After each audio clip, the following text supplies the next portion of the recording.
আজকে আলোচনার বিষয়বস্তু এই যে ইউটিউবে ফেসবুকে ভাইরাল যে বিষয়টি রাস্তার বাইপাস যে সাপটি দেখানো হচ্ছে, তো এই সাপ সম্পর্কে রাসূল সাল্লাল্লাহু আলাইহি ওয়াসাল্লামের হাদিসে কি এসেছে, রাসূল কি বলেছেন, যখন কোনো গ্রাম্য অঞ্চলে কিংবা নির্জন স্থানে জঙ্গলে কোনো সাপ বিচ্ছু দেখা যাবে তখন আমাদের করণীয় কি। আমি এই বিষয়টাতে অনেক লক্ষ্য করেছি যে সাপ অনেক জায়গায় দেখা যায়, কিন্তু এখানে কি করণীয় হতে পারে মুসলমানদের। এজন্য আজকে আপনাদেরকে সুস্পষ্ট ভাষায় আপনাদের কানে এলান করে দিতে চাই এ সম্পর্কে রাসূল সাল্লাল্লাহু আলাইহি সাল্লাম আমাদেরকে যে নির্দেশ দিয়েছেন। রাসূল সাল্লাল্লাহু আলাইহি সাল্লাম বলেছেন, তোমরা চলার সময় হুশ জ্ঞানের সাথে চলবে, কেননা আমাদের পাশাপাশি আল্লাহ রাব্বুল আলামিন আল্লাহ তাআলা অসংখ্য মাখলুকাত সৃষ্টি করেছেন।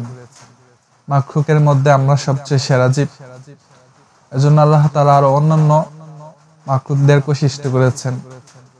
যেমন আল্লাহ তাআলা বলেছেন, আমি কোনো কিছুই অকারণে সৃষ্টি করিনি। এজন্য আমরা যেখানে চলাফেরা করব হুশ জ্ঞানের সাথে চলাফেরা করব, সময়ের সাথে সময়ের জ্ঞান মাথায় রেখে চলাফেরা করব।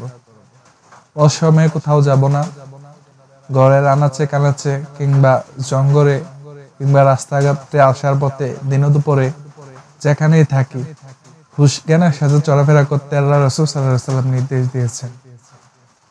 যদি কোথাও আমাদের অজান্তে সাপ বিচ্ছু কিংবা অন্যান্য প্রজাতি আমাদের সামনে এসে পড়ে, আল্লাহর নামে তাকে নির্দেশ করবো এখান থেকে চলে যাও।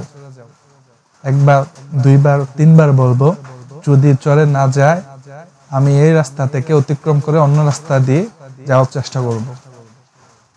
কেননা জিনও কিন্তু সাপের বেশ ধরতে ভালোবাসে। এজন্য দিনে হোক, রাতে হোক, সন্ধ্যাবেলায় হোক, আপনি ওইখান থেকে তিনবার বলবেন চলে যাওয়ার জন্য, কোনো ক্ষতি না করে দেখবেন চলে যায় কিনা।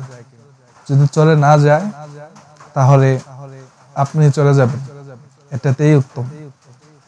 রাসূল সাল্লাল্লাহু আলাইহি ওয়াসাল্লাম বলেছেন, কোনো কিছু তোমায় ক্ষতি করার আগে তুমি ক্ষতি করবে না, ক্ষতি না করে তাকে বলবে, যদি সে বুঝতে পারে সে চলে যাবে, আর সে যদি চলে না যায় তুমি পরিত্যাগ করো।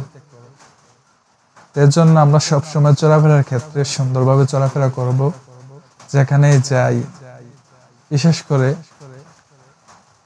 দুপুরে,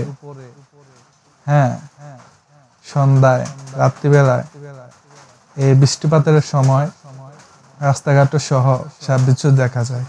এর জন্য আমরা এগুলোকে মাথায় রেখে সজ্ঞানে চলাফেরা করব। রাত্রিবেলা চলাফেরা করলে লাইটের সাহায্য নিয়ে চলাফেরা করব। মসজিদে যাওয়ার সময়, দোকানপাটে যাওয়ার সময়, ঘরে আনাচে কানাচে যদি দেখি আমরা সতর্ক হওয়ার চেষ্টা করব। সতর্ক থেকে যদি তারপরে কোনো মানুষের মধ্যে সন্দেহ পয়দা হয় তাহলে সে বিষয়ে রক্ষা রাখবেন। আর খুঁজবেন রাসূল সাল্লাল্লাহু আলাইহি ওয়াসাল্লাম এ বিষয়ে কি বলেছেন। আল্লাহ রাসূল যেগুলো বলেছেন আমরা ওগুলোকে মানিয়ে চলতে পারি, সেই তৌফিক আল্লাহ দান করুক।